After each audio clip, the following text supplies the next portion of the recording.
Татар халык календарында март айын иң популяр айларының берсе. Чөнки бездә узак заманнар яңа елның беренче айы булып йөргән. Безнең як табигатының гүзәл бер чоры булган яз фасылының башы да нәкъ менә март аена туры килә. Бу айда төрки халыклар, шул исәптән татарлар да бик зурлап Нәүрүз бәйрәмен, ягъни яңа елны каршылау йоласын үткәргәннәр. Атна 10 көнгә сузылган бу бәйрәмнең беренче көн итеп, көн белән төннең язгы тигезлеге вакыты хәзерге 21 март исәпләнгән. Ничек уздырылган соң?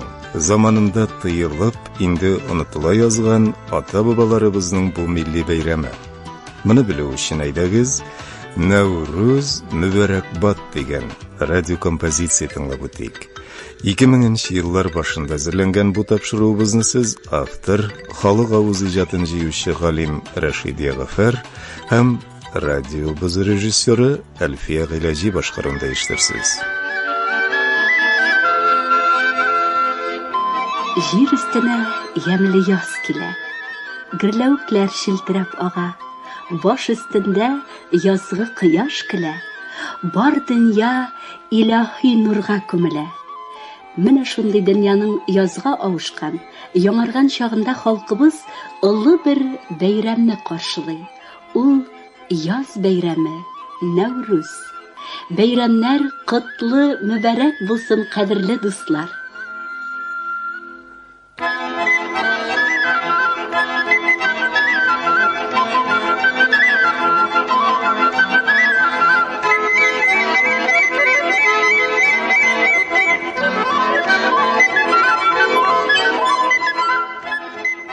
Татар халык йолалары арасында Нәүрүз бәйрәме иң күренеклеләрдән санала.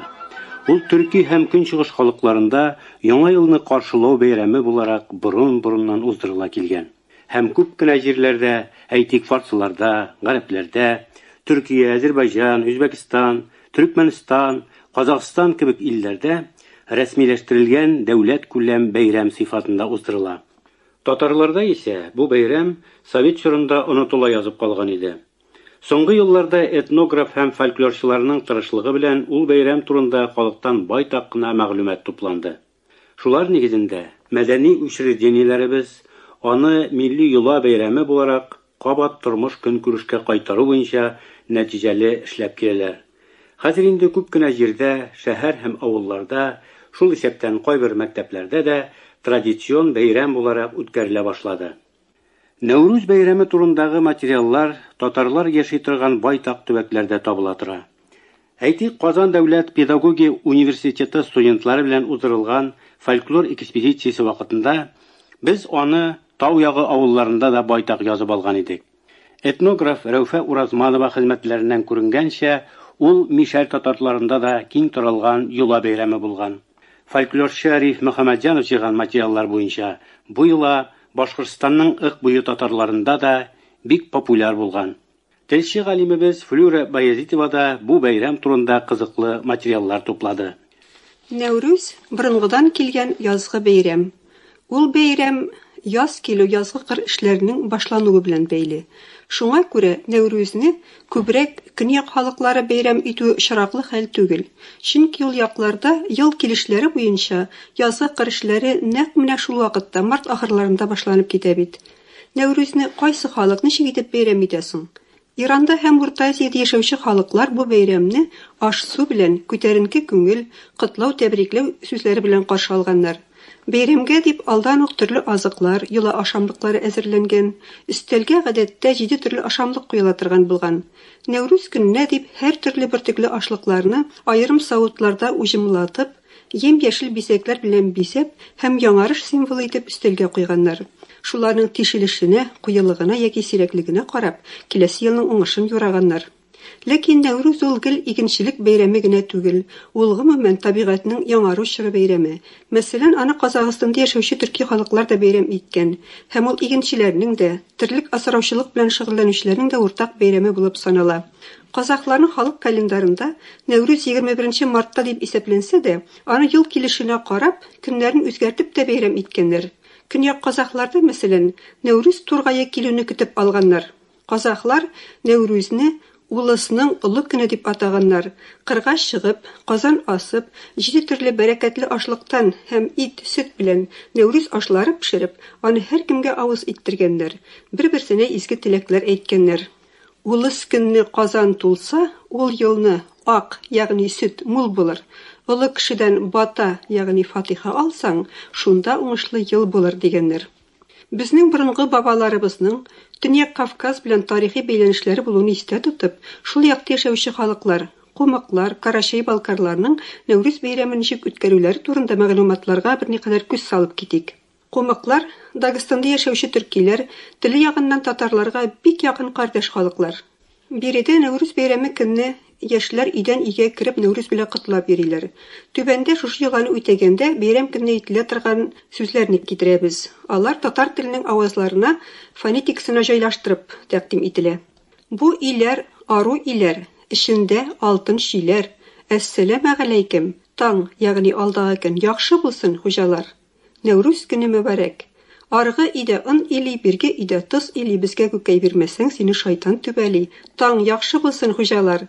Нәүрүз итеп килгән без бу көнне бәйрәм итеп. Шөкер булсын Худайга, котылдык язга җитеп. Нәүрүз көне мөбарәк. Балкарлар һәм карачайлар, Төньяк Кавказда яшәүче төрки халыклар март аенда шулай ук Нәүрүз дип, яңа ел дип бәйрәм итеп йөриләр.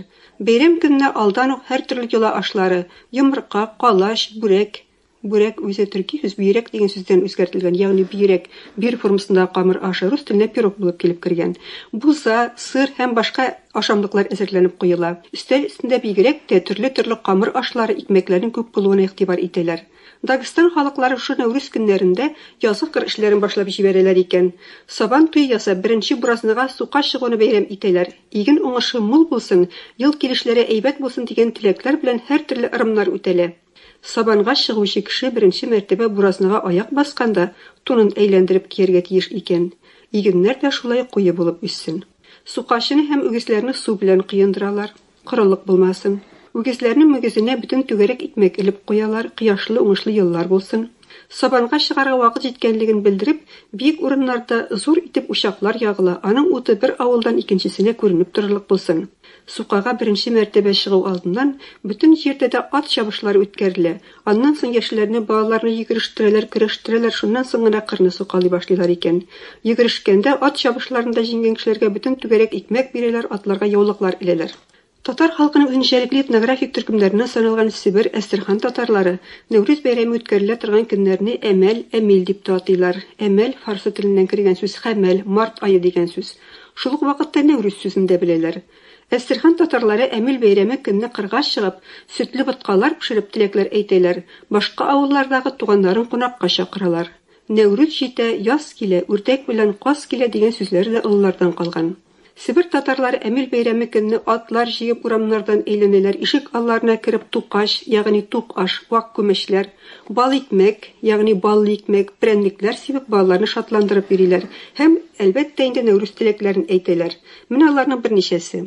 Нәүрүз көне яз булыр, күктә болыт аз булыр, былбылдин аваз килер, Нәүрүз мөбарәк бат.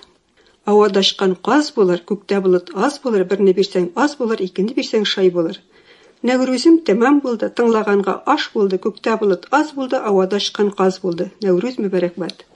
Күргәнебезчә, Нәүрүз бәйрәменең тарихы шактый кызыклы, катлаулы.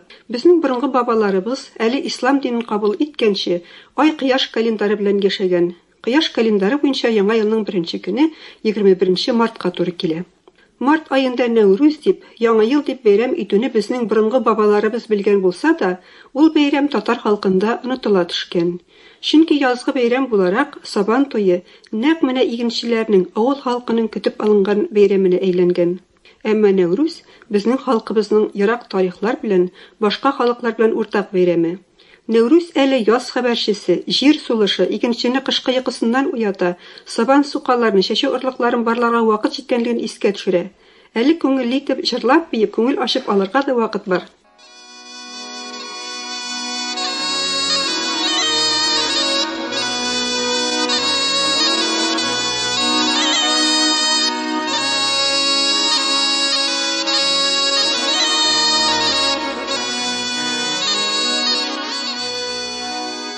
Фәнни экспедицияләрдә алынган мәгълүматлар буенча, Бу бәйрәмдә балалар һәм яшьләр өйдән өйгә кереп Нәүрүз әйтеп бүләк җыеп йөргәннәр. Хуҗаларны яз килү белән кутлаганнар. Бу өйдән өйгә кереп сөрән салуларда, сөрән йөрүләрдә яшьләр төрле кызыклы такмаклар, такмазалар, бәйтләр сөйләп күңел ачканнар. Хуҗаларның күңелләрен күргәннәр.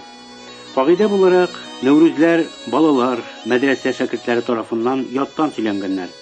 Әмма аларның язма рәвештә йөрүләре турында да мәгълүматлар юк түгел.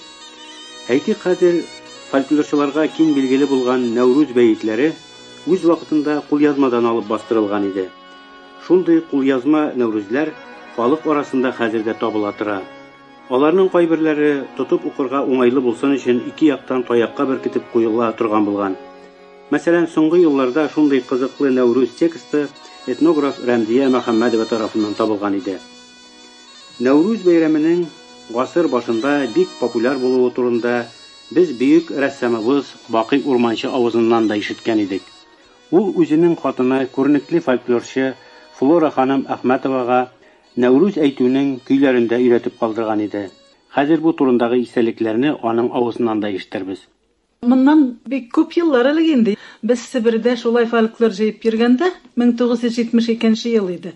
Төмән өлкәсе Кече Кундан авылында кич соң гына бер авылга барып кердек. 20 март иде ул, 72 елның бик хәтерлим. Иртән торып карасак, безнең өй хуҗабыз Сәрви апа күп шундый ашамлыклар пешергән, мич ашлары пешергән дә чыгарып, шуны ишек алдында сибеп йөри, ишек алдында балаларга сибә. Бүген ди әмәл бездә ди. Шунда белдем мин алында Нәүрүз көне икән, әмәл бәйрәм итәләр икән, балаларга күп кенә мич ашлары пешереп чыгарып өләшәләр икән. Шуннан мин йөгереп чыгып киттем балалар артыннан. Алар икенче өйләргә җитеп киләләр иде. Алар җырлап баралар. Бер төркемнән сорадым инде, җырлагыз әле, нәрсә әйттегез? Юк, миннән уялалар, әйтмиләр көйне. Соңыннан бер апага 1901 елда туган Шәрифә апа Ниязовага бардым да, әйтем, балалар уялып сөйләмәделәр.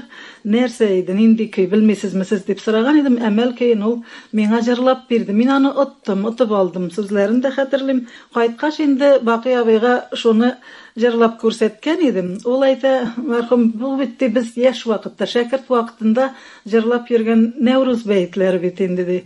Шулаймыни, алай булгач ничек җыя идегез, ничек йөри идегез?